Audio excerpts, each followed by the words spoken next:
Guys, what's going on? Welcome back to the Hungry People podcast. There's your boy, Michael Patrick Buckley, and we are back today, rocking with another episode, guys. Today, I'm going to be doing an interview. We have a special guest, Brandon Steiner. I met Brandon virtually, just like I meet a lot of people online virtually. Although I'm not sure if we crossed paths at Woodstock, but I think I saw him at Woodstock, but we may not have ever talked to each other. But we talk a lot online and have a lot of great conversations. And we really want to bring that to you guys today. Brandon's been within the health field for, probably 10 plus years. And it's just really interesting what he has to say. And it's awesome having you on today, man. And I'm excited for this conversation. Thank you, Michael. Yeah, I'm excited to be here as well. I'm ready to rock. Cool, dude. Cool. So yeah, let's just get started. Why don't you just tell everyone where you're from and some stuff you'd like to do in your life?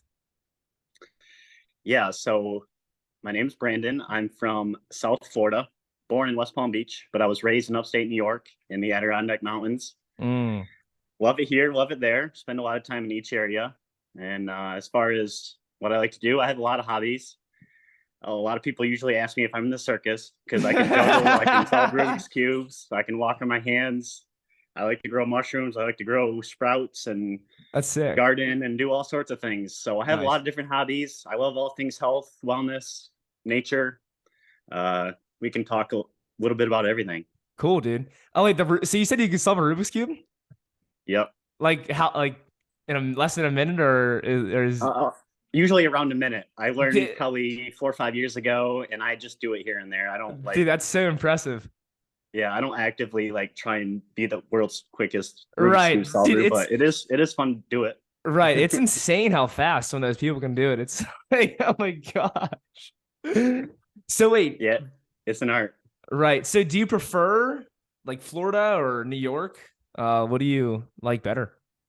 Yeah, so I just spent a lot of the winter, quote unquote winter, in Florida because the dance community there is really good and the health community is really good. And obviously the sun is there in New York during the winter. It's cold, a little more depressing, not as much going on. It really is though. It really is. It's crazy. Yeah.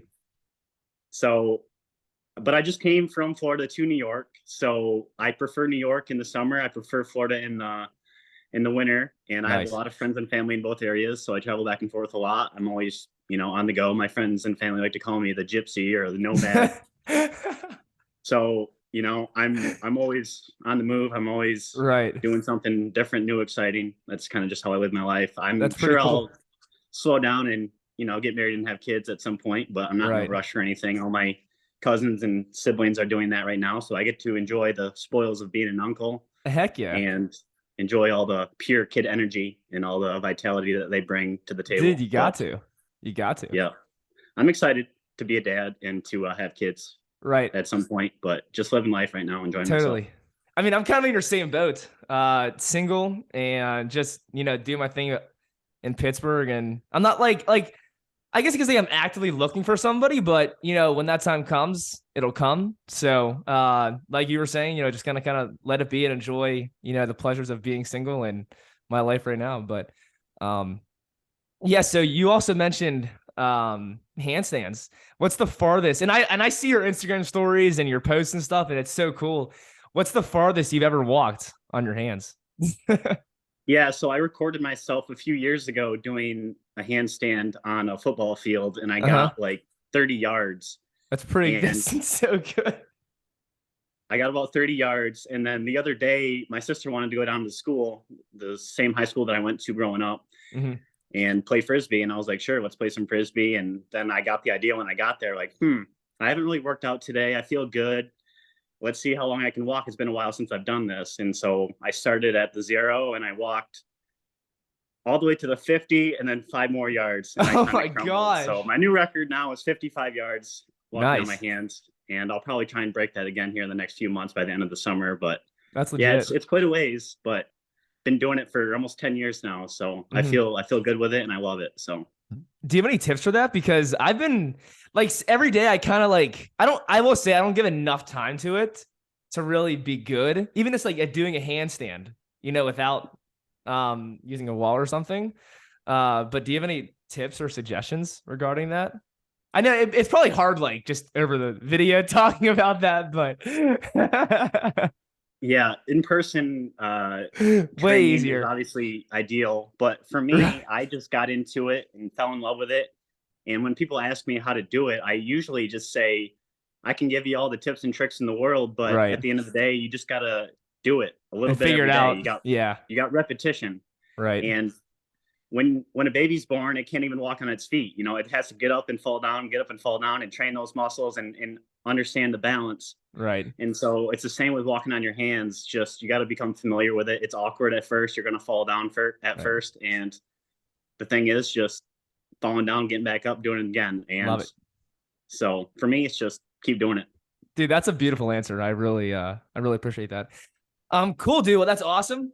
Maybe one day I'll be able to walk 5 yards with a handstand. So, but yeah, dude, let's start like really diving into some of this this health talk here. So, I think maybe you could say that like everyone's like into health, but some people just really don't give a shit about their health, and it's really sad to see.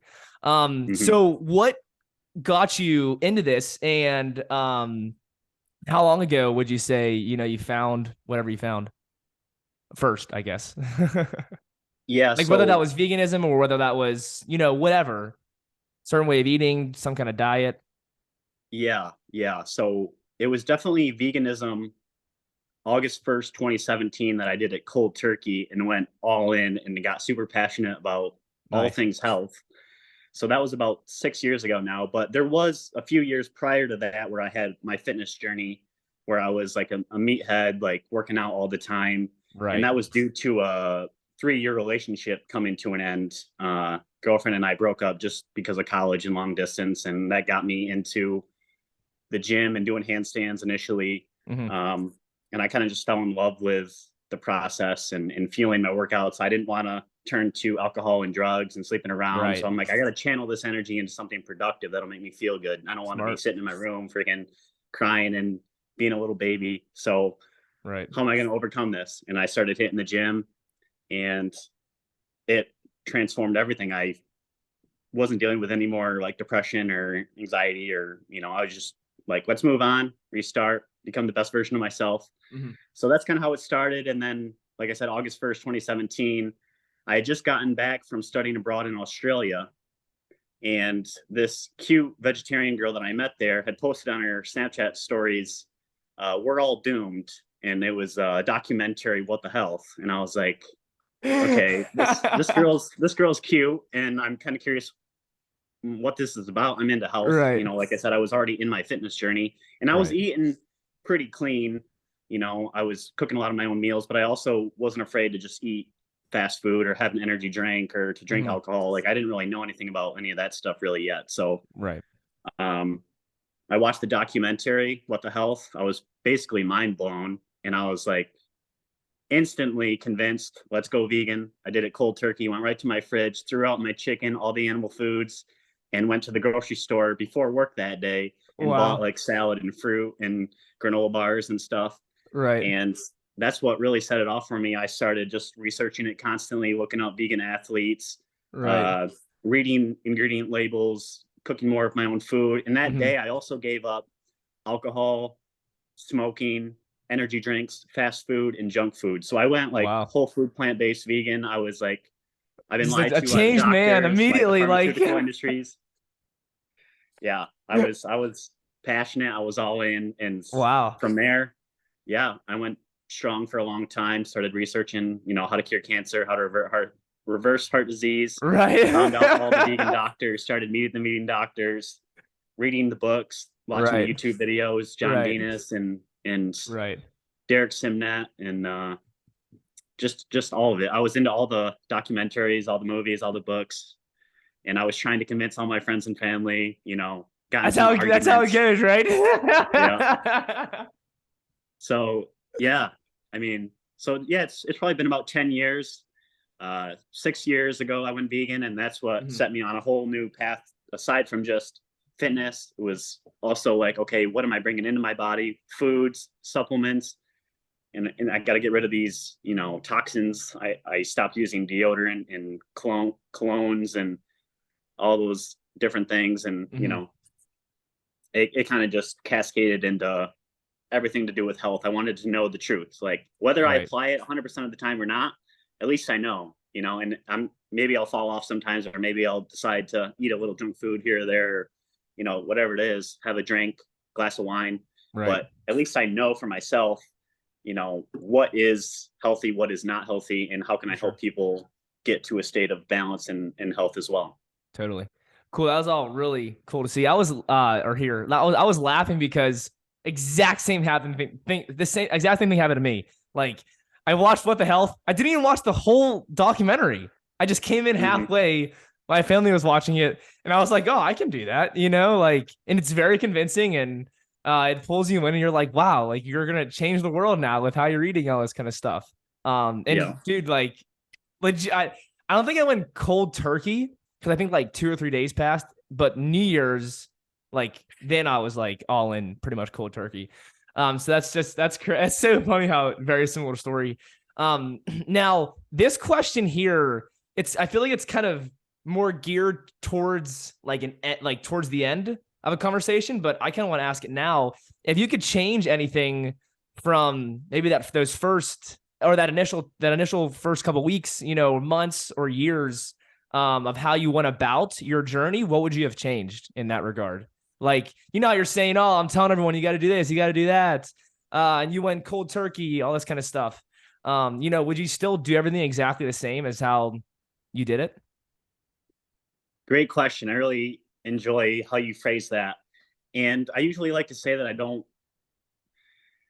have any regrets. But if I do reflect back on it, I do think it would be better for me to change like how I presented myself, and how, I mean, it was good of me to be as passionate as I was, but I think I came on to other people a little bit too strong. And I think I tried to change too many people's minds too quickly before I knew for myself if it even really worked for me. Like, I was trying to convince people, and I had not even really been on this journey long enough to know how it was going to transform me, and to see the other side of things, and to hear the other perspectives. Like, maybe watch What the Health on Netflix, and then watch a YouTube video like debunking it, or looking at the other side of it, or just like critiquing it. Like, where did they go wrong? Where did they go right? And I just was like an ox, like full force, like full barrel. Like, this is the truth. This is the only way. There's no other way around it. And I just gotten a few too many arguments, and lost maybe a few too many friends. And it sucks to see that too, you know? Yeah. So, I mean, I've restored some of those relationships. Other ones probably still think I'm just a dickhead, but I don't know. I was passionate. I was into it. And so, yeah, I think I would have just held on to the information a little bit more myself, done a little bit more research. And if that's really what I believed, and that's really what I wanted to do, and then I can just live it, and then people can see it. And then they can ask questions, and then I can talk about it more. Just been a little bit less confrontational, I think. Right. See, I really hate to see the losing friends parts, because I mean, even my friends back here in Pittsburgh, I didn't like want to argue with anybody. I didn't like want to tell them what to do and whatnot. And they're still, you know, like shoving meat in my face. They still send me steaks and stuff all the time. And like we have dinner together, and you know, everything's cool. Everything's fine. Like, they do whatever they want. I don't care. It's their life. But I do feel like that's a common theme with a lot of people who go vegan, is they actually do start losing people in their life, like even family, even like their parents. They start talking to them because they go, you know, crazy with all this information and what they see out there, and they start doing activism and all this kind of stuff. And it's sad, and you shouldn't be, you know, losing friends over veganism, in my opinion, at least. Yeah, I agree. But I feel like it's not, I do think that you can sort of compare it to like a religion, like in some regards, just because of like beliefs and morals and ethics and stuff. And I think that is kind of where it crosses a line, because there's sometimes when who are those people that would like come into your door and like try to convince you to join the religion? The Jehovah Witnesses. Yeah, those guys, like those guys. Right. And it's kind of like, dude, I don't want to be a Jehovah's Witness. Like, Yeah. just evangelism. That's what it is. Just evangelist. And I think you need some of that, but I think sometimes people can get like way too into it, which is like cool, good for you. But I just feel like when you're losing people in your life, it's just not right. Why Yeah. do you want to like ruin, oh, I just lost my best friend over veganism. Like, what? It's just, Yeah. you know what I mean? And you've seen it before. It's like, it happens. Mm-hmm. People online, YouTube videos and stuff, like it's all over. Like it's a very common theme. And, fortunately I was not necessarily a part of, losing people in my life. But I mean, I've seen it all over. So sucks. Yeah. And I mean, there's a lot of other topics within the documentaries that you can take a lot of good points from and Mhm. talk about it with people, and they're going to be a lot more, it's going to feel a lot less confrontational. Like maybe someone, isn't convinced to go vegan right away, but to support factory farms less and to support corporations Right. less and to be aware of GMO foods versus organic foods Right. and to know where your water comes from and different things like that. Know your farmer, know where you're getting the sustenance that you're putting in your body that's going to propel your vessel forward and make you feel good. Those Mhm. are all important things to maybe take away from a documentary and to start talking about and to maybe change people's minds about. Right. But to just go 0 to 100 like vegan or like we can't make this relationship work, yeah, it's Yeah. not ideal. No, And no, no. That's definitely something that I think I've learned too. And would have definitely taken it a bit slower and actually like really got to learn about it before, going full force and whatnot. But yeah, so that was what, 2017, where you went vegan cold turkey. And then what was it? When did you be, because I know you're not vegan anymore. When did you become ex-vegan then? Or I don't want to say it like that, but when did you stop being vegan or start eating animal products? Let's use that. Because I honestly, I don't like necessarily like that ex-vegan, because I'll be honest with yeah, you, I just had something that wasn't vegan the other day. Mike, I coach baseball, and my kids, since I'm the banana bruiser, my kids, they bought me a chocolate covered banana we all get ice cream after. They got me a chocolate covered banana, and it's not, it's milk chocolate. And they were all like, eat it. And I was like, I'm not gonna like, I'm like, oh, I'm not eating it. Throw it away. So I took a bite. So like, there you have it. I'm an ex-vegan, right? you know, yeah. but I think the term, it's just like, it's sort of negative, to some extent, but, yeah. So I guess, when did you start not eating, or eating animal products? Just because I kind of want to like tie the timeline together there.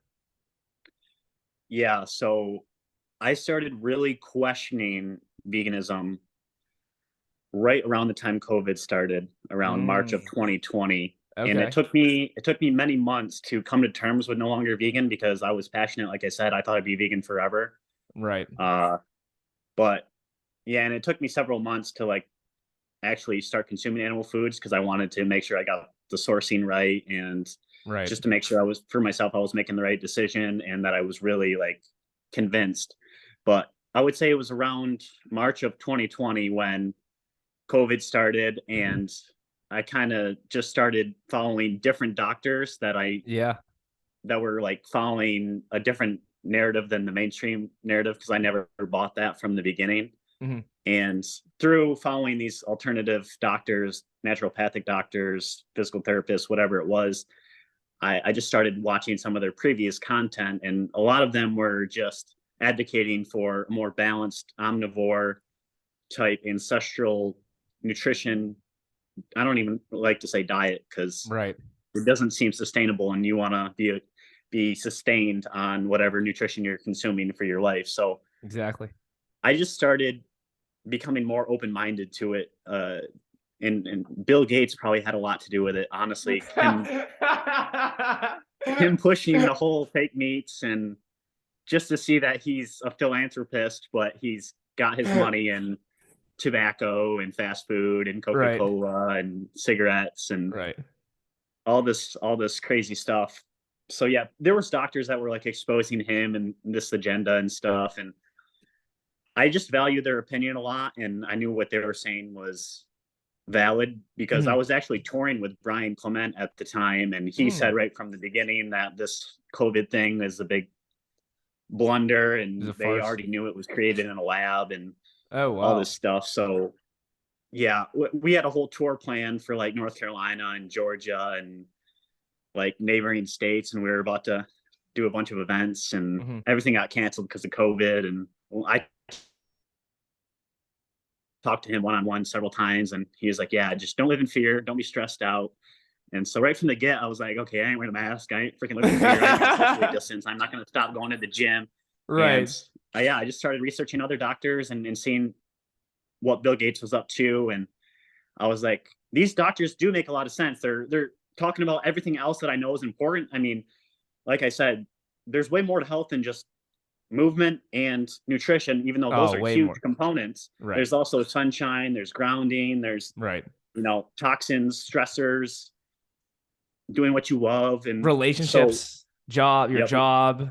Exactly. There's a whole the environment you're living in. Like there's so much. You could probably say radiation, EMFs, Yeah. But like everyone does, they do want to like put everything on diet. Everything's only diet, Yeah. And like it's like obviously it plays a role, but it's not the be all end all. Yeah. So just based on that, me just following new doctors and respecting everything else they were saying along with the diet part made me trust them because I was dialed in every component of health other than diet. And so for me, I just wanted to be more open-minded to new perspectives. Cool. And okay, maybe I should research like what reason should I consume animal foods instead of just listening to vegan doctors tell me why I shouldn't consume animal foods, especially if they're coming from the highest quality sources and it's not factory farmed. And, the farmers really do, feed them the best and make sure they're outside on pasture and they're getting sun and they're drinking healthy water and the whole nine. So that was when I really started questioning things, was the beginning of 2020. And then it probably took 6 months for me to actually buy animal foods and experiment and try it out. And then I didn't have any like full body orgasm or anything like that when I started eating animal foods, but it did feel good to me. And I did feel more satiated and I did feel like I was binge eating less. And so, yeah, it kind of just through hearing other doctors' perspectives and stuff, I did like decide to experiment. And now I do feel happy to have transitioned away from full veganism, but I still do eat a lot of, plants, fruit, sprouts, juices, stuff like that. A lot of the stuff that you eat. Wow, I have like 1,000 questions right now. So because so now I kind of want to, so let's just put this on pause. I kind of want to like backtrack. So between August 2017 and like March 2020. So like during that time period, what were you eating? And, were you doing fasting? Were you doing like juice fasting? Because I feel like a lot of times people who find out about like the raw vegan stuff, everyone wants to do that. They want to like dive into a juice fast and they want to like only eat fruits. And I think like just from what I see, there's just like so many people who do that just lose their health, and you're gonna have a story that's like, oh, like I think juice fasting can be great. Like I think if you're dying, they could definitely potentially save you.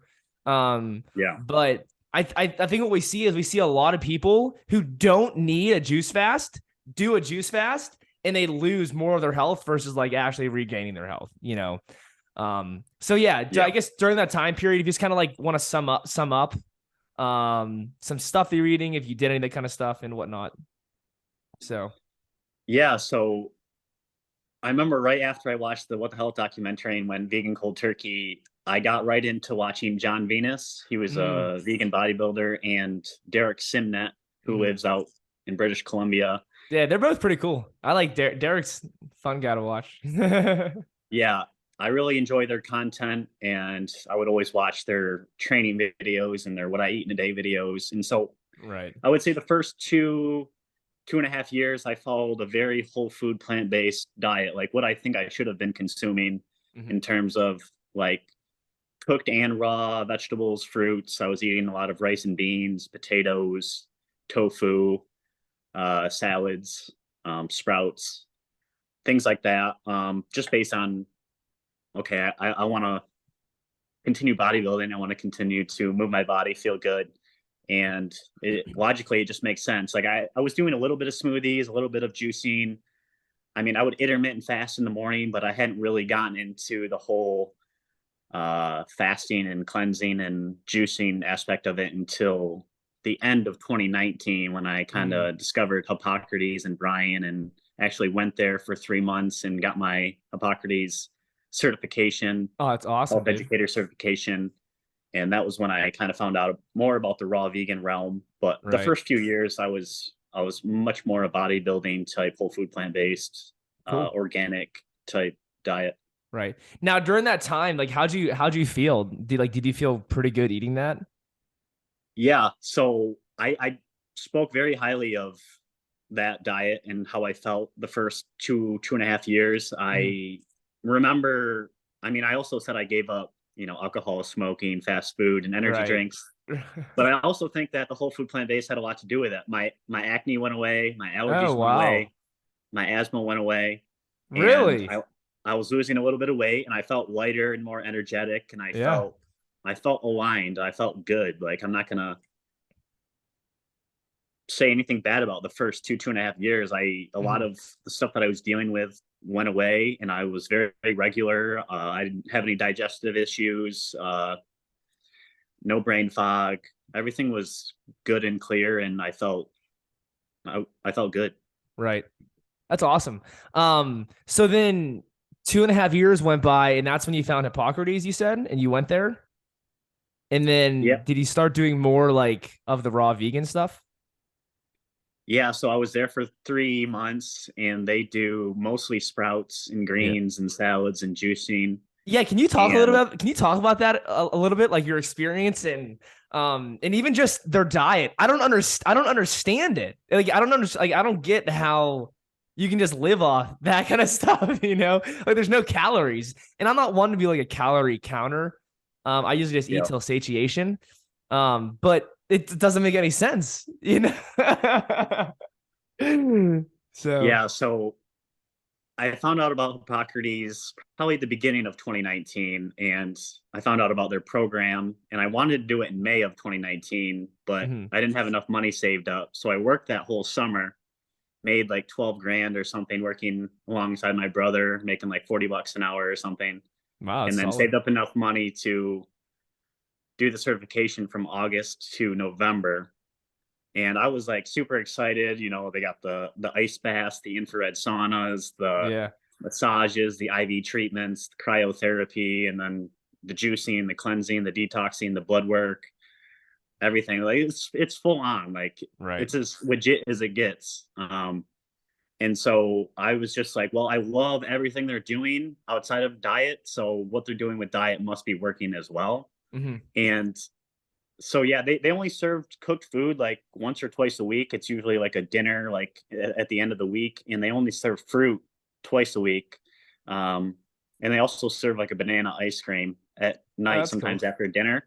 Yeah. And that was everything. Their food was good. Like they would make raw vegan sushi and pad thai and that's cool. But the main part of the diet was like green juices, which was 50% sprouts, 50% celery and cucumber, and then a lot of algae, a lot of enzymes, a lot of just salads, sprouts and arugula and greens and green beans and radishes. And they did fermented foods like sauerkraut and kimchi, and they had a lot of seaweeds like dulse, and they didn't shy away from like olive oil.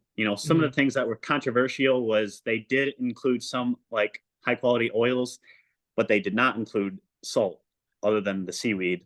So it's interesting. And I ate the sprouts. A lot of people didn't like the taste. They grew on me. I would eat it with avocado, a little bit of cayenne pepper.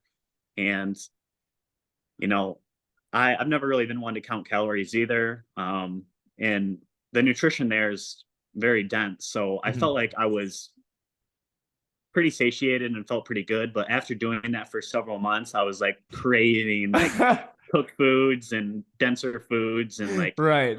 I was also moving my body a lot and in the sun a lot, and doing all sorts of different modalities, and learning from teachers, and studying and doing different things. So I was expending a lot of calories as well, and I didn't know if I was getting enough back in, even though the foods that I was consuming were very high quality and the juices were very high quality, and Right.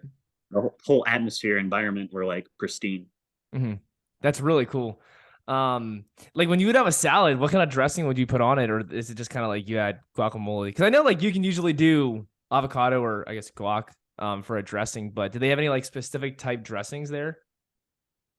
They had a house salad, they called it, and it tasted like a creamy, like Italian dressing. I couldn't tell you all the ingredients that were in it, but I would use a little bit of that, and then I would also mash up a avocado, and I'd add a little bit of dulse flakes, a little bit of cayenne pepper, and a little bit of olive oil on the top, and I would just chop it up and mix it all up, and it tasted really good with a little bit of oil, a little bit of avocado, and a little bit of garlic powder and cayenne pepper. Like I had no problem eating like a massive salad, like every day. Can you just get as much as you want? Is it like a buffet style? Yeah, it's buffet. Wow. They serve breakfast, lunch, and dinner every day, and the lunch and dinner are mostly the same. They're just all sprouts and greens and vegetables, and they serve 2 juices a day as well. So you were getting a breakfast, a lunch, a dinner, and 2 juices every day, and lemon water. You know, it was nice. Like I sounds didn't pretty feel legit. like, yeah, it was a cool place. Right. Now you talked a lot with Clement, you said, right? Yeah, I've watched hundreds of hours of him on YouTube, and then I went and stayed with the Institute for 3 months, and then right after I graduated, they actually hired me right away, and I started traveling with the team and doing marketing and recruiting people, and getting up and talking to people about that's sick, dude. the Hippocrates lifestyle and just healthy living in general. Right. How long did you do that for? I was doing it for about 3-4 months, and then COVID hit and kind of derailed everything. And you know, I was still like trying to promote the lifestyle and get people to go and stuff like that. And I've done a few events with them after COVID kind of cooled down, because Florida was an open state, and so we were doing a lot of events in Florida, traveling a lot. But yeah, I was with them for about 4 months, and then it got derailed, and then I've done quite a few events with them since. Nice, dude. Overall, you said that you definitely like really enjoyed your experience. And I think that's awesome. And it's just, I guess in this world, you know, a lot of like you don't see, like especially here in Pittsburgh, like you don't see those kind of clinics at all. Like it's really hard to find. I know there's also, are you familiar with Pritikin by chance? Nathan Pritikin? No, I don't think so. Okay, well, there's a Pritikin Wellness Center down in Florida, and it's honestly it's probably just like Hippocrates, but it's more like cooked vegan, whole food, like no salts, no sugar, no oil. And Pritikin, he's actually like the head dog, the head honcho leader of like the starch. I guess you could kind of say like the starch-based movement. Like guys like McDougall and Esselstyn and who else? Bernard, like all those kind of guys. Like Pritikin was like you don't hear about Pritikin, but he was like the top guy, and everyone was kind of learning from him. He actually passed because I think he fell and like hit his head or something, and just tragic. I think so, at least, if I'm not mistaken. I'm trying to think. But yeah, so they have a wellness center down there in Florida. And yeah, like UNC and that kind of stuff here in Pittsburgh, which I guess you got to do it in places that are more conducive to the environment. But yeah, so like after Hippocrates, did you kind of keep that lifestyle going eating wise, or is that kind of where you transitioned into more animal foods? Yeah, so Hippocrates is definitely a very niche community. It's a very cool community down there. But yeah, you don't see it in many parts of the world at all. Right. Maybe some out in Cali and stuff. But yeah, that was was kind of when things transitioned for me or began to open up for me. COVID happened. All the work opportunity with them kind of stopped, and I drove from Florida to New York and spent that whole summer. Like I started growing a garden for the first time, and growing mushrooms, and just listening to different podcasts, different YouTube videos, like expanding my own awareness and perspective, and kind of coming to terms with maybe switching away from veganism. And that first year when I wasn't working for them, I was kind of just doing my own thing, my own personal training and health coaching, like remotely or in person. Yeah. I had a lot of free time, and I was taking in a lot of knowledge every day, like hours and hours. If I would drive, I'd listen to a podcast. If I was at home, like doing laundry, doing the dishes, or just cleaning up or doing something, I was always listening to a new documentary, like just taking in all the information I could get. And yeah, so I did keep up with the Hippocrates diet. Like I've always consumed some juices and some sprouts and some greens, but I started to kind of start consuming more dense foods, cooked foods, and then eventually eggs and meat and more animal foods. Now, what were like your real reason, like your main or whatever reasons for doing that? Because I know you, like, obviously you mentioned listening to podcasts and this and that, but was there like someone out there who you were like one main person who was like, hey, you should really try this? Or maybe was it like one of your friends who like told you something and said, hey, you know, check this out, you know, a lot of this stuff? Like, what was it that really prompted you to go down that path and really question, you know? Yeah, I would say Paul Chek. Are you familiar with Paul Chek? Yeah, I've heard some interviews on a lot of them. He's really smart. Yeah. So I mean, it's hard for me to say because there was a lot of different doctors. There was a lot of different people. There was also like different influencers on Instagram and YouTube that I was following for a long time, like Maddie Wimberner, Timothy Sheath, John Venus. Yeah.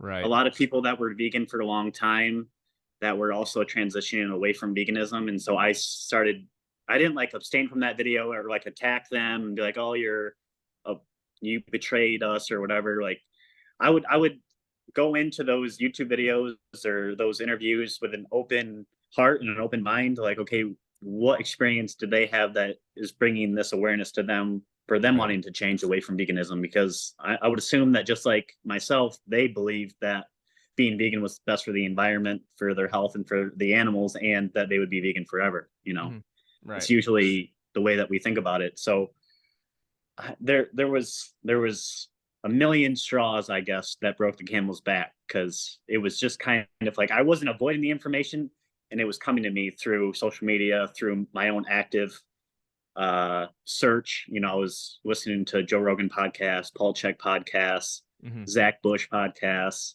like all the alternative people out there. A lot of them had ex-vegan stories themselves, or why it's best to consume high quality animal foods.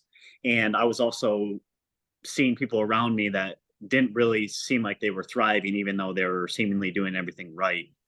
And so veganism, a lot of things just got put up into question, and I decided to stop being so dogmatic and to just question my own beliefs and to step outside that paradigm and start experimenting, essentially.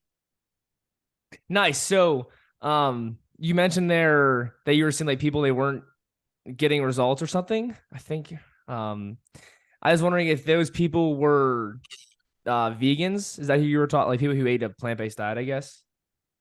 Yeah, there was people around me that were hardcore, like raw vegan or vegan. And I mean, myself too, I started getting body scans done and having blood work done, and it looked like I was deficient in things. Really? And so for me, it was just a whole myriad of seeing people around me that kind of didn't look great, and then me working with doctors and seeing my blood work wasn't complete, and then watching podcasts and YouTube videos where people were sharing their ex-vegan stories or why they decided to stop being vegan. And yeah, it was just like, and then the whole, I don't want to talk about Bill Gates, but he really turned me off. He really turned me off as well from the whole thing. And I was just like, okay, how were our ancestors living 100 years ago? Like, was there any vegan societies or cultures? And Right. are all these things that the government is telling us about animal foods really the truth? And or is it more so, processed foods and drinking and all these other things that are polluting us and making us sick and toxins in the world? Like, is it really animal foods, or is this a bigger picture? And I just endlessly was asking questions and wanted to Right. get to the bottom of what was really going on, what was really making people sick, what was really making people not feel well. And for me, I was just like, I gotta experiment. I never had a period in my life where I was eating high quality animal foods. I went from like eating a bodybuilding type diet. Before that was like junk. Most of my life was like just whatever, eating whatever was presented to me or whatever I felt like eating. And then I went to like a bodybuilding type diet, still kind of eating whatever. And then I went full on whole food plant based. And then towards the end, kind of was dabbling with fasting and juicing and cleansing and sprouts and all that. Right. And then towards the end, with all the different things that were going on, I was like, okay, I'm going to get to know my local farmer. I'm going to order some meat online. I see what everyone else is saying. I'm seeing the ex-vegans. For me, it feels scary, but also like, okay, you got to take risks. You got to just sometimes just jump right into things that may make you uncomfortable. Like I said, I never thought I'd go ex-vegan. I was very passionate about it. And so for me, I was just like, okay, it's time. I've thought about this. I've waited long enough. And towards the end, I was experiencing like lack of motivation. I wasn't hitting the gym like I was previously, and a little bit of brain fog. And then body scans were telling me things were slightly off. I know I had some B vitamin deficiencies, and I was just like 45 pounds lighter than I was when I first went. Oh, vegan. damn. And so, wow. Obviously some of that was due to the fasting. Like I have an obsessive personality. Like once I get into things, I go all in. Like I'm actually like taking things to the extremes, which obviously isn't a very balanced approach and not an ideal approach. Right. But just kind of how I am personality wise. And so towards the end, I was like, okay, I'm just going to go back to balance. I'm going to eat plants. I'm going to eat animals. I'm going to just experiment, see what works for me. Cause I'm hearing everyone talking from the sidelines, but I don't really know for myself how I'm going to feel.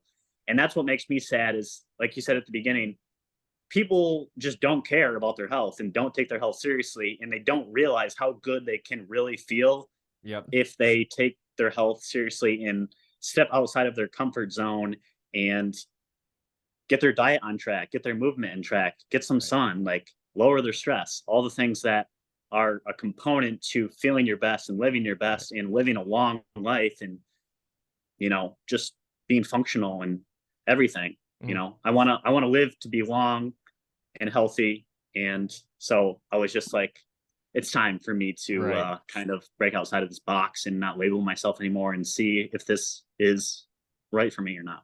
Cool. So wait, you don't want to stay out till 2 a.m. drinking and partying tonight? I mean, that's the norm nowadays. It's like what everyone does. So you don't want to. No, dude, it's crazy though. Like even on these dating apps, I mean, well, I'm only on one, like Hinge, every single girl has like a drink in her hand, it's like, oh, take me out to my favorite bar. Can I get a one person who doesn't want to drink alcohol? Who actually cares about something other than that? Like, it's just, it's honestly mind blowing, And of course, like I'm all for having a good time and stuff. And let's be real, if you drink some alcohol, you probably will have maybe a little bit of a better time. But you can still have fun sober. I've done it multiple times. But it's just, dude, it's just like mind blowing that people, they just want to fit in, they just want to do what everyone else is doing. And they don't want to, really actually, I was going to say like do what they believe, but they don't even know. They just don't even know. Like they don't even question. They just do it. Like blah, blah, blah. Let's just chug and stay out late. And dude, even just, oh my gosh, like staying out late now, it just F's me up. Like less than like less than 6 hours of sleep, like I can function, but I don't want to do that. Like getting that sleep is huge, you know? Um, Yeah. Sleep is very restorative. And I agree. Like, I've never been one to drink alcohol, and I've never been one to drink coffee or caffeine. I mean, here and there, I'll drink a yerba mate or have a tea, or, okay. once or twice a year, I'll have an alcoholic beverage. I was just in Panama for a week and had a glass and a half of wine, but I don't need any of those things to uh, have a good time. Like, I dance Right. sober all the time and I love it. And That's great, dude. the music, the energy is great, and stimulants, sure, here and there. Maybe if you really didn't sleep well and you need a pick me up, have one. Right. But people are very dependent on Dude, these so many people are, substances, dude. Oh my and gosh. it's a big turnoff for me. Like, that's maybe why I'm single and have been single for a while. I mean, there's a lot of women that are interested, and I'm interested in a lot of them. But if I'm not attracted to you on every level, Right. outside of just how you look, then it's not going to work, because I want to No. get married and have kids. And if you're drinking and partying and drinking coffee and eating fast food and not taking care of yourself, then it's just not going to work long term. Right. And No. you know, It sucks, man. It's sad to see, but that's why it's like so cool when you actually find someone who's like, really into taking care of the body, and they move and they walk or they run or they bike or they work out, or whatever it is. And it doesn't have to be that, like, even if it just means going out and playing soccer or whatever, but just some like actually caring about yourself. It's really, now that's kind of hot, actually. Take care of yourself. That's hot. very attractive. Yeah.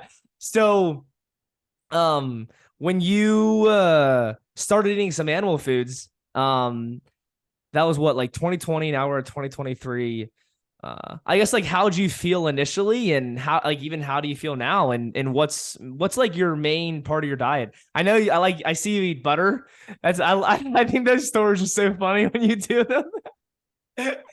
Yeah, I post a lot of random stuff just to be silly, just to be weird, just to be different. I'm not very good at fitting in.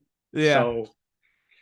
So when I first started eating animal foods again, it was mostly bison and eggs and like some raw goat cheese. Okay. And those all felt really good to me. I noticed that I was snacking less, binging less, and I just felt satiated for longer. In my workouts, I started getting motivated to like work out and to start building muscle again. And it's pretty consistent. I mean, I order meat online or get it locally from farmers that I trust. But I've opened up to like wild boar, venison, buffalo. I like raw milk, eggs. Yeah, I was gonna ask you if you've ever had that raw milk.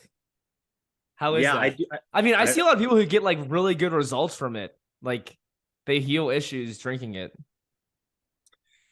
Yeah, I enjoy raw cow's milk or goat's milk. I mean, I know it's kind of weird. I'm still in that vegan mindset where it's like, why are we drinking milk from another species? Yeah. But even Hippocrates down in South Florida says that if a mother can't breastfeed, the best thing to feed her child is raw goat's milk. It's very similar to the breast milk. And, really? So they got bonus points from me when they said that, and now I know. Like, I want my kids to be breastfed, but if there's in a situation where they need different sustenance, then raw goat's milk is a good option. But yeah, I get milk from a local farm, and he's a regenerative farm, and I went and toured the farm, and he did some work for Joel Salatin down in Virginia. I don't know if you know him, but he was on the Joe Rogan podcast, and he's got a really cool farm. I've actually thought about going there and working for him for a few months as like a work trade option. But yeah, it feels good to me. I feel like I'm not opting for like vegan junk food or trying to, just fill something in my life when I can just get the sustenance from meat or eggs or milk. Right. And like I said, I still eat a lot of fruit and cooked vegetables, potatoes, rice. Like, I'm not afraid to live my life and go out to eat every now and again and whatever, but simple foods taste the best to me, and that's just kind of how it is. That's good. So if someone says to you, which you hear this a lot in the vegan world, that like we're not designed to eat meat, or we're not designed to eat animal products, or this and that. Like, how do you respond to that? Yeah. Well, for me, a lot of it comes back to fat soluble nutrients, vitamins A, D, E, and K2, Mm-hmm. retinol. Uh, you see a lot of people with skin issues and digestive issues when they go back to consuming high quality animal foods. Those things typically go away because you're not getting a lot of fat soluble nutrients from plant foods. They're either not found or they're not very bioavailable. Yeah. So for me, I just feel like there's a lot of nutrition in animal foods that you can't get from a plant-based diet, or if you can, they're not as bioavailable. And like I said a little bit earlier, if you go back into like the indigenous tribes of the world, or back to our ancestors, like how were we eating 50 or 100 years ago? Animal foods were a part of all of their diets, whether they were eggs, milk, or meat. Like whether it was a pig, a cow, a bird, or whatever, like they were all eating good amounts. All the blue zones were eating good amounts of animal protein and animal fat. And so it just didn't make sense to me that we've been eating these foods for hundreds of years, thousands of years, and for them to just suddenly be bad for us. I mean, I do think that they're a lot less healthier than they used to be, because there's factory farming, there's GMOs, there's animals that are just caged up in barns and not getting sunshine and drinking high quality water and ground into the earth. But for us to completely abstain from all animal foods, maybe it does work for some people. And I'm happy if it's working for them and they're loving life and they're full of energy and they feel good. But if you ever, don't feel your best, experience brain fog or digestive issues, skin issues, don't be afraid to maybe reintroduce high quality animal foods for a period of time and experiment and see for yourself if it feels good to you, if it starts to heal some of those issues, because they are very nutrient dense. And if the government's telling you that that food's bad for you, then maybe based on all the other things that they say, that you can't always trust everything they say. Right. Yeah, I've also heard that too with like the blues and the stuff. I do think a lot of plant-based people would claim that they are fully vegan or mainly vegetarian or whatever. But I've just heard both sides of it, where, you have the vegans saying that, and then you have people saying like, what do you mean? The blue zones eat a ton of meat. They eat a ton of eggs. They eat dairy. Like, that's not true. Or maybe it's like 15% animal products and 85% plant-based or whatnot. And I think that's what's so hard about this whole health thing, is that, you have the plant-based people who have all their evidence and stuff. And then you have like the carnivores and ketos and all those guys, they have all their evidence and stuff. And it's just like constant clashing at each other. And at the end of the day, it's kind of like, we should meet at some middle ground here and all be on the same team, right? Yeah. Kind of fight for, how do I want to say this? Because I guess like we're both fighting for something different, right? But just find peace to some regard, and like you said earlier, balance. Find some kind of balance. But there's just it's probably never going to happen. People, it's social media. They got to have clout some way. They got to get more followers. They got to do this. So they're gonna say certain things. Liver King, he's doing his thing with, like he took steroids. I mean, his content's funny. I'll be honest. Like, it's entertaining. And I saw him eat some like raw meat the other day, and I'm like, oh, dude, I don't understand how he's doing that. Like, that's kind of gross when you think about it. But anyways, with all this, and what I'm learning is that it's really about you and your belief and what you want. And you can't, and it's hard to say like you can't let others influence you, but like everyone's influencing everybody.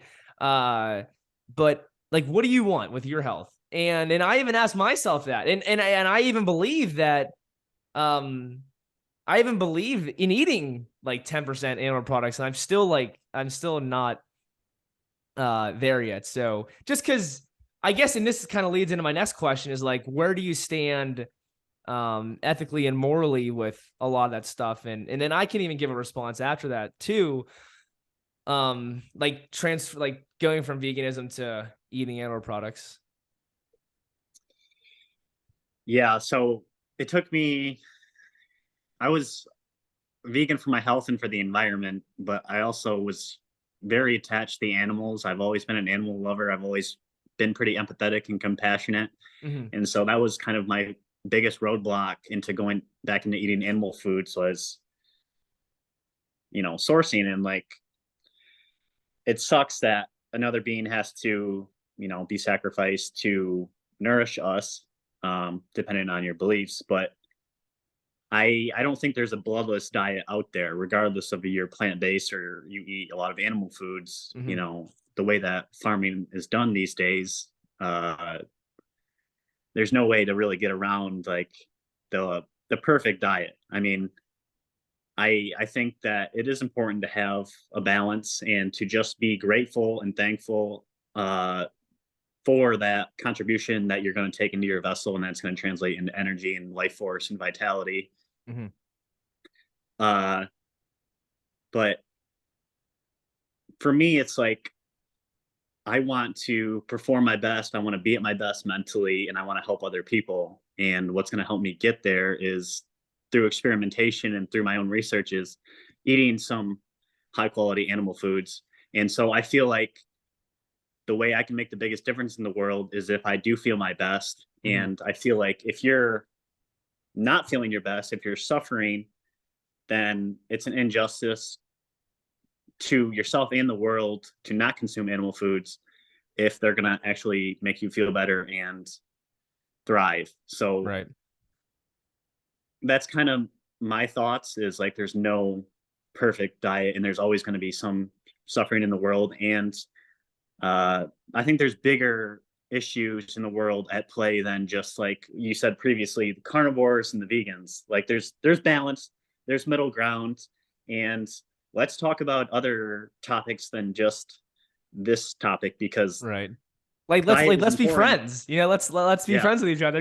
Like let's be civil and have a constructive conversation and see right. where we're both coming from. Right. And let's also address the real freaking evils of the world, the people that really don't care about you at all and that are mm-hmm. taking advantage of you and really making you sick. Because I don't think it's the lettuce or the cow. It's probably the processed food. It's probably the junk food. It's probably the corporations. It's probably the right. toxins in the air and the water and the food. It's like, yeah, I sympathize with the animals, and I wish that animals and humans didn't suffer, but I feel like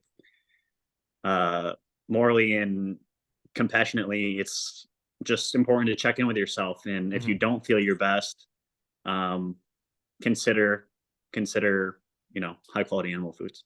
Right. Wow. Once again, I just have like so much I want to say. So first I just want to tell a little story here. I went to Chipotle and I get to the front and some girl, I order my food and I get the sofritas there. That's the tofu. And like, she's like, oh my gosh, are you vegan? Are you vegetarian? And I was like, oh, I'm the former. And she was like, oh my gosh, no way. Like, I'm vegan too. That's so awesome. And she was like asking like all these questions. And I'm like, hey, easy. Like, like legit holding up the line, like asking me questions. Like, it was cool to see your enthusiastic and stuff, but enthusiastic. Yeah. But after my boy was like, oh, it's kind of funny, right? You have a vegan serving steak and meat to everyone at Chipotle. And that's the thing though, is like, I want to get your thoughts on this. And I've been thinking about it. It's like, all right, so, and I don't know how to get, like, any way to get around this. Right. So I order Chipotle, I get Chipotle. I'm still supporting Chipotle, who still supports factory farming, and they still support, all these industries and businesses. And right. I go to Costco and I buy from Costco. I get whatever I get from Costco, and Costco still supports, factory farming. Maybe, I'm not sure. I know they have like a lot of grass. Like usually Costco is like pretty health promoting foods there. So I do give Costco credit, but like I mean, you like if you just live on this earth, you know, you're supporting, you're contributing to everything that's going on. And I don't want to say that by what am I trying to say? If I support, if I buy meat that I'm that like that okay, I guess what I'm trying to say is like by living on this earth, you're just sort of contributing to everything that's going on, right? And by not buying animal products, I still, once again, I still think and sort of believe that you are contributing to it.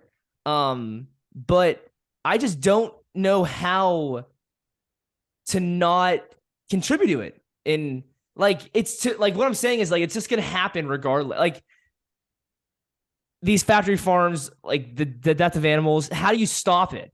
You know, that's the thing, right? You have to get everyone on board to not buy animal products, right? Like that's like, I don't know. Cause like usually factory farms and all this like farming and whatnot, which is like the most sustainable way to feed billions of people is actually factory farming.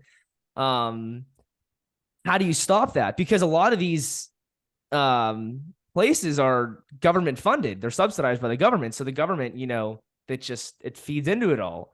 And it's like, how do you stop it? That's like, I think one of my biggest questions. And I don't want to try to come off as some fallacy here that, oh, you know, if you just live in this earth, you know, you're contributing to the death of an animal. So just eat the animal. Who cares? You know, it doesn't matter. Like, is my decision by not eating an animal having an impact? Like, I really question that. And people would say like, well, you don't buy it, the next person is, you know, it doesn't matter. Like, and it kind of, I feel like it is like a survival of a fittest mindset to where am I actually eating the best diet that's going to give me the best health results so that I can look the best, feel the best, you know, get the best sleep, live the longest. And I do question that. Right. So yeah, it's just these conversations, like I keep having them in my mind and in my head because I'm questioning, you know, which I think it's good to question. You got to question. And a lot of it like just doesn't make sense. You know, even, you know, how you're mentioning the vegan meats and stuff and fake food and whatnot. It's like, it's honestly kind of hard for me to like recommend someone to eat those kind of foods, even though I do eat them. And I was even telling you, like, I enjoy them. Like to me, they taste kind of good, but it is like that's a processed bullshit food that, like, what's it doing for me, you know? And I even saw a reel the other day of someone who's plant-based who was saying like, oh, you know, the Impossible Burger, it's not as bad as you think it is. It has like vitamins and minerals, even though like it's like synthetic vitamins and minerals and stuff. Like, don't worry about it. It's okay. And you're going to be fine. Which, like, I mean, I'm fine. I'm doing pretty well. I'd argue. But like for me to recommend that to somebody, I just don't know if I could necessarily do that. And it's, I don't know. It's just like, it's hard for me. But then at the same time, it's like, what's the other alternative? It's eating meat. And then you're supporting the factory farming, most likely, unless you actually really go to a farmer and get from them. So it's like, it's like, what do you want to support? You know, it's like, if you buy the fake meat, you know, you're supporting Bill Gates, but then most likely, once again, unless, you know, you call up your farmer or you go to a local farmer's market, you're probably, you know, supporting factory farming. So it's like, I don't know. And like the vegans, like, I don't claim to like be superior or whatnot to people, but like they want to feel ethically and morally superior, I feel like. And it's kind of sad to see when that's just not like the case whatsoever, you know? But yeah, no, I just said a lot there. And I got kind of confused with my thoughts. So my apologies before, but I think it turned out kind of well. And I think you understand what I'm saying. So. No, absolutely. Thank you for sharing that. I had a few different thoughts come to mind. And I experienced the same dilemma myself when I was like balancing, like, do I support Bill Gates and these fake meats, or do I support Right. factory farming but eat meat? Like, this Right. is, but I started realizing that, like, I didn't feel satiated and I didn't feel my best. And I feel like I can actively choose where I buy my animal foods. And so I don't shop at Costco, or I don't shop at very many grocery stores. I mean, I'll buy some fruit and some avocados and some pineapples and stuff. Mhm. But typically, like, you can order meat or animal foods online and have it shipped to you, and you can see what the farm is like and how do they treat their animals, and like, is this a person that I would want to put my money towards?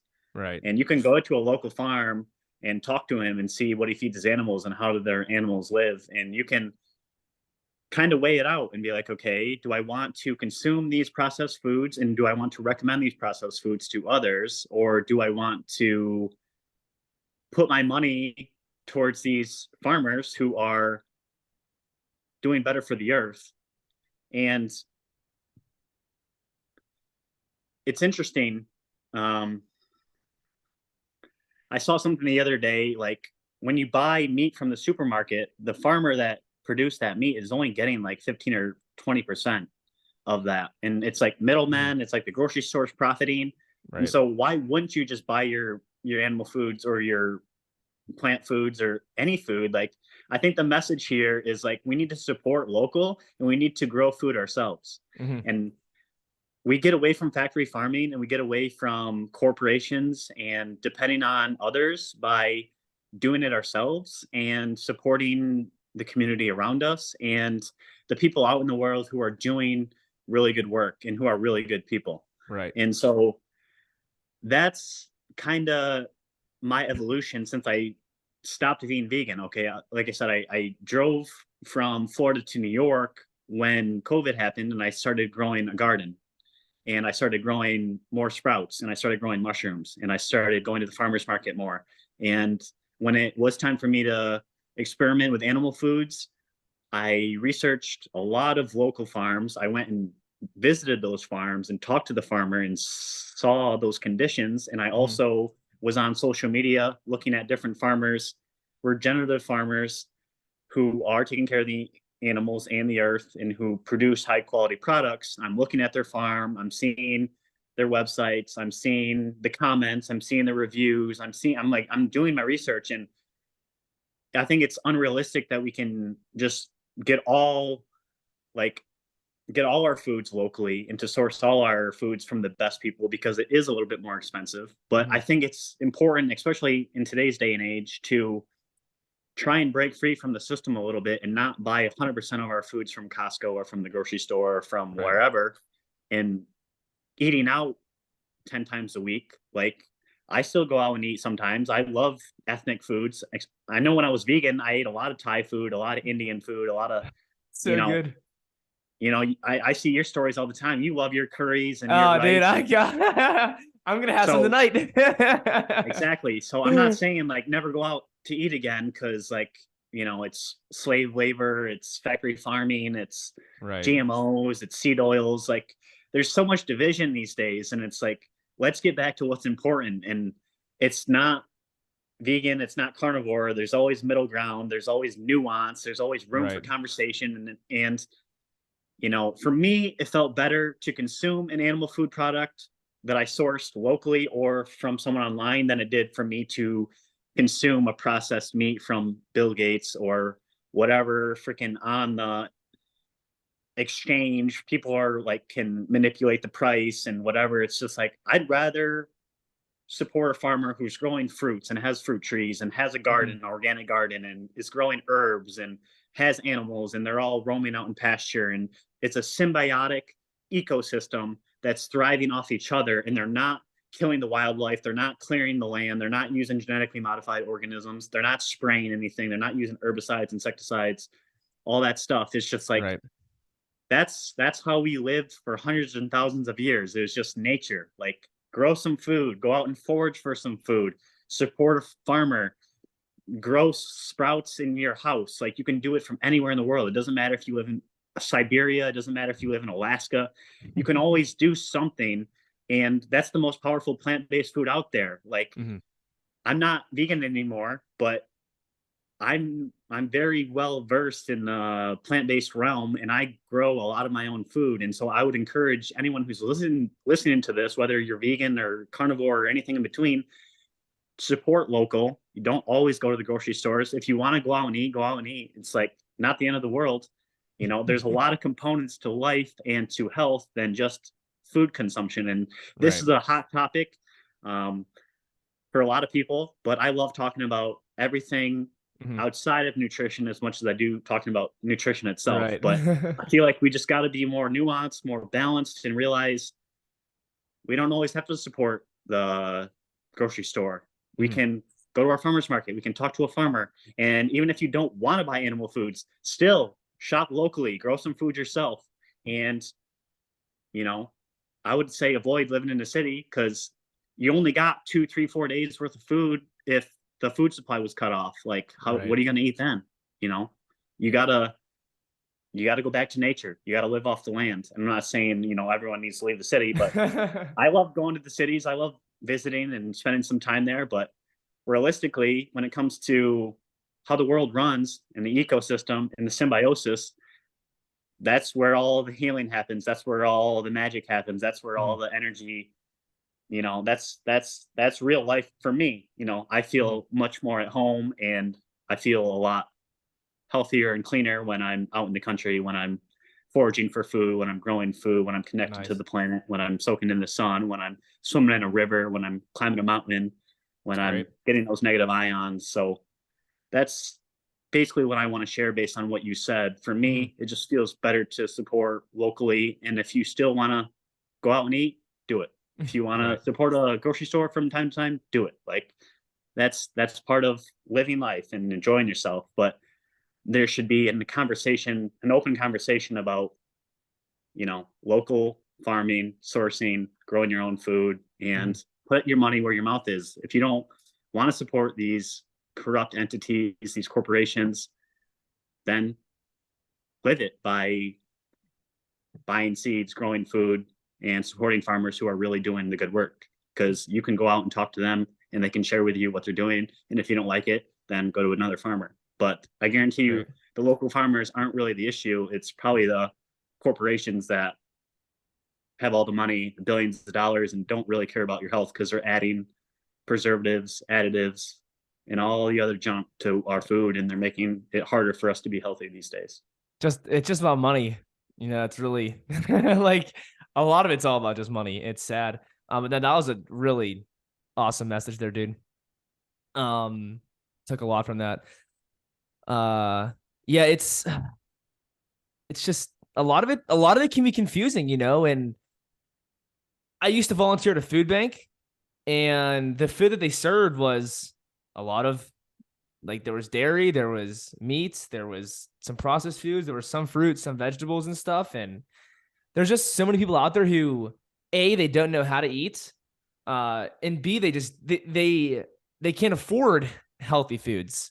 So I just don't know how we can get people to start doing that, to start supporting the local farmer, to start actually eating cleaner foods, and not just, you know, going to McDonald's and going to Wendy's.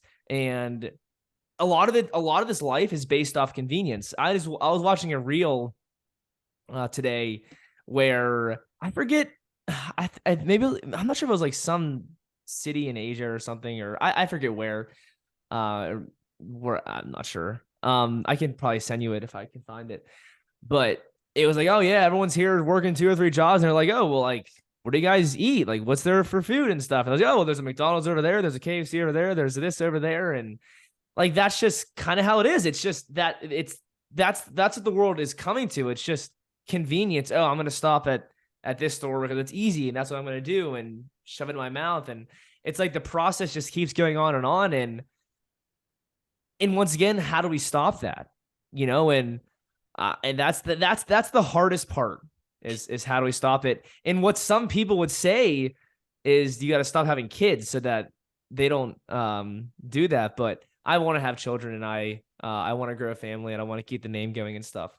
But yeah, it's just such a conflicting. It's just there's just so much conflicting stuff out there. It's like this world doesn't make sense, you know. But I was even watching a reel of someone who I follow online, like really great, genuine, awesome, amazing dude. Like he grew his account. It's insane how fast he blew up. I think he's like mostly raw vegan or stuff. And I think he was having a retreat, or they were doing some retreat overseas somewhere, maybe in the UK. And I'm watching the reel, and I think it was a fully raw vegan retreat. And it seemed like everyone was having a good time. And I'm sure there's just so many amazing and genuine and kind and caring and loving people there. But I'm looking and I'm like, and I'm not trying to be a dick, but like the way people looked, not like, I don't want those results at all. Like I want to have completely different results. Right. Mm-hmm. And I'm not trying to be mean. I'm not trying to,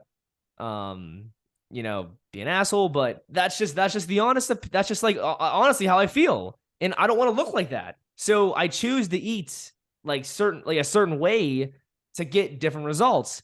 And I think people need to realize that. And I don't want to say like those people need to wake up. Like, hey, if they feel good and they like doing that, cool, do that. But like, even in your stories, you were away. Where were you? Were you in, was it Hawaii or something, or were you doing like the dancing and stuff and the ice baths and whatnot?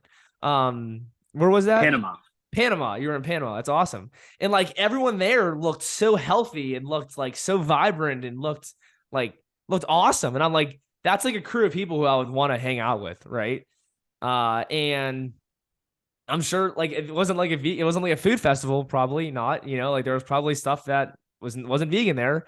You could probably say that those people weren't necessarily vegan. Now, I'm not saying that like you're going to see that everywhere, but I don't know. I just do think that I think that to sustain veganism, you can't restrict yourself, and you do need to eat those processed vegan foods. Like they help just with the whole, like mentally speaking, they kind of help in that regard. And they help you fit in a little bit more.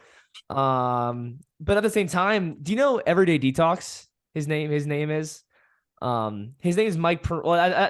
not his name. That's his account. His name is Mike Perrine. Dude, like I had him on the podcast.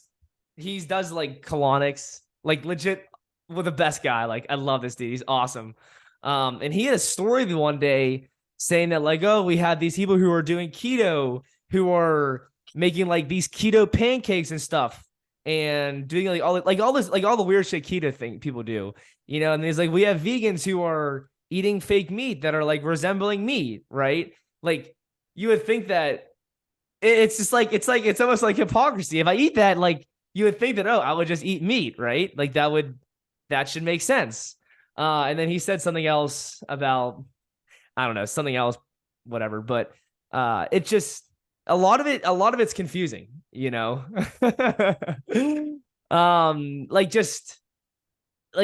think it's hard to argue against veganism, but at the same time, like I see so many people who are vegan and they just don't like, I don't want your results, it just, I'm sorry. Like, I don't want that, so I don't know, Well, let me just say that the world does a really good job at confusing everyone and right. Putting information out there. Like one day coffee is good for you, the next day coffee is bad for you, the next day wine's good for you, the next day it's bad for you. And same with red meat, same with egg, same with rice and beans and everything. And it doesn't matter. Like there's always confliction. Yeah. And it's just like, let's go back to common sense. Let's go back to logic. And I like to say common sense isn't so common anymore because well, dude, go ahead. People just have their blinders on, and yeah, right. There are a lot of useless eaters. I don't mean to be disrespectful. Right. I'm not trying to cause any stirs, but there's a lot of people out there who are just working a 9 to 5, have no purpose, no passion, no drive. They are sick. They're taking pharmaceutical drugs. They don't know left from right. And it's just, it's sad to see. I want them to realize how good you can feel in your own body and how much you can thrive and you can follow your dreams and do whatever you want to do. It's just people are comfortably numb and they're happy just going through the motions and to just coasting by life.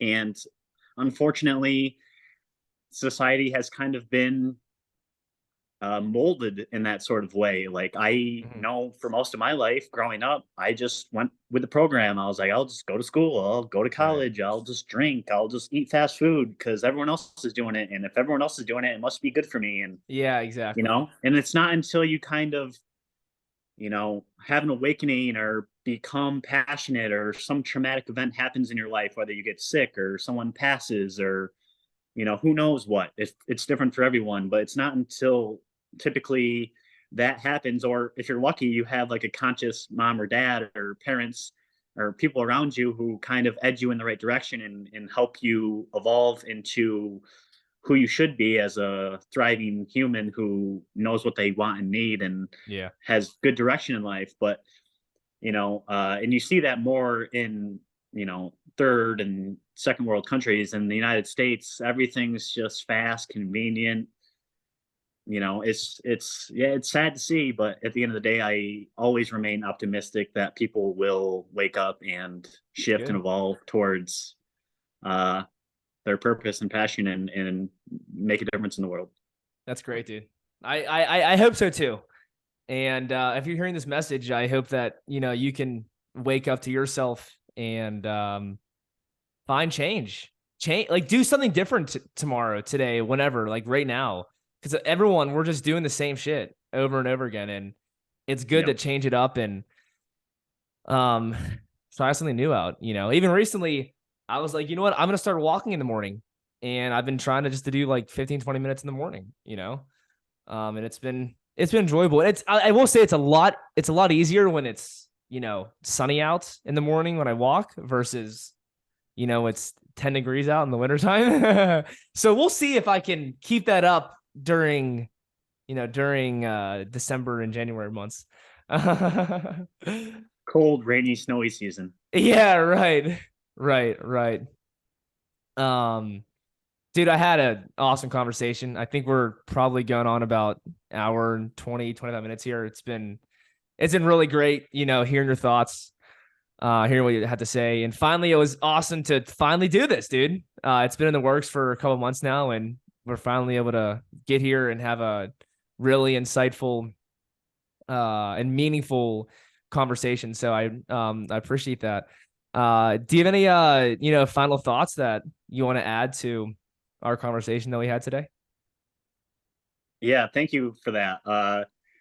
Yeah, I guess I'll just touch a little bit on the last thing you said, like mixing stuff up. I think the magic happens when we step outside our own comfort zone and we do things that are hard, because then it makes other things in life easier. And so it's like, why not challenge yourself? Why not get up in the morning and not jump on your phone right away? Go for a walk, go hit the gym, go for a hike, make yourself breakfast, whatever it is. Do something that you love. Like, everyone's got their own creative passions, their own music interests, their own things. And so don't be afraid to step outside the box and to step outside your comfort zone and to try something new. You'll likely learn something about yourself. You'll likely meet some new people, make some new friends. And, you know, it's good to just get outside of the everyday mundane, gotta go to work, gotta go home and watch Netflix, gotta whatever it is. It's just like, right. let's live a little. Let's go outside and walk barefoot and maybe tan ourselves naked. Like, I haven't done that one yet. It's hard to do when you have neighbors, I guess. Everyone's got their own situation, but I feel like the butthole sunning so much more fulfilling for me once I decided to stop living in a preformed paradigm that was molded by society. It's like the things that make me the most joy also make me the most weird in other people's eyes. Like in the beginning, we started the podcast, what my hobbies are. You know, the things I hear people say when I'm like just handstanding through the park, or I love it, juggling, or, you know, telling people I grow mushrooms. It's just like they get the weirdest looks, the weirdest conversations, but that's what makes life exciting, fulfilling, and worthwhile for me. It makes me want to live to be 120 years old. It makes me want to have kids and want to give back and contribute and make this a better world. And just find your passion, find your flow, and go at it. And you can always spend 5, 10, 15 minutes a day on yourself, loving yourself, taking care of yourself. You're not too busy to go on a walk, to make yourself a meal, to do something that you love, to be creative, to tell someone you love them, to make a phone call that you've been putting off, to do the work that you haven't done.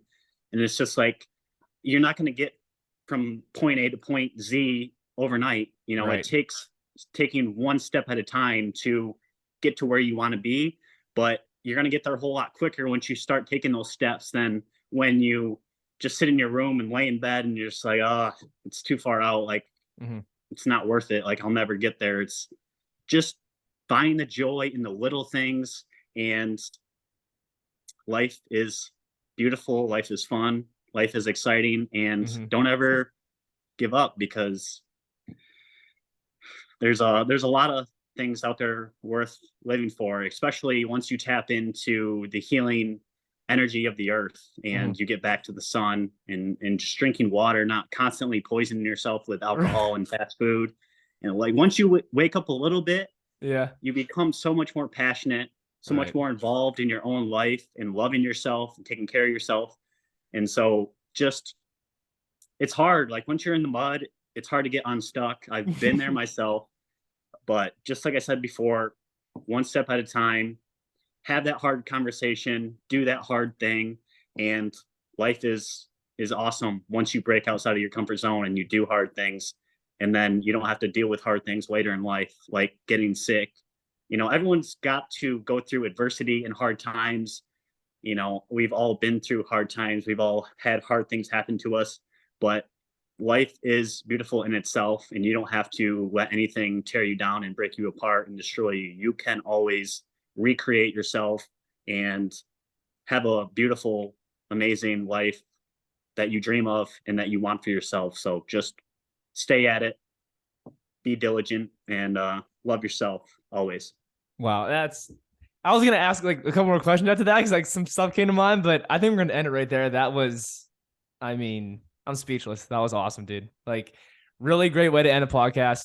I really appreciate you taking the time to come on here today to share your thoughts. I know some of these thoughts can be a bit controversial for some people and hard to hear. But just thank you for stepping out of your comfort zone and doing that. And just really just giving an awesome conversation today, man. So thank you for that. Thank you so much. It was a joy. I'd be happy to do it and do it again in the future. Yeah, no doubt. We'll definitely, after this, I'm actually going to get a group message with you and Perazzo, and we'll definitely try to get something going here. That'd be fun. So sounds good. Would love to join. Awesome, man. Cool, guys. Well, that is all we have today on the Hungry People podcast. Guys, leave a comment below on the YouTube channel. If you're listening on Buzzsprout or Apple Podcast or whatever, go to the YouTube channel, leave a comment, or you can message me on Instagram. Would love to get your thoughts on what we have to say, on what we had to say here today. I hope you guys enjoyed the episode. Anyways, guys, stay up, be great. Always keep it 100, baby. Peace.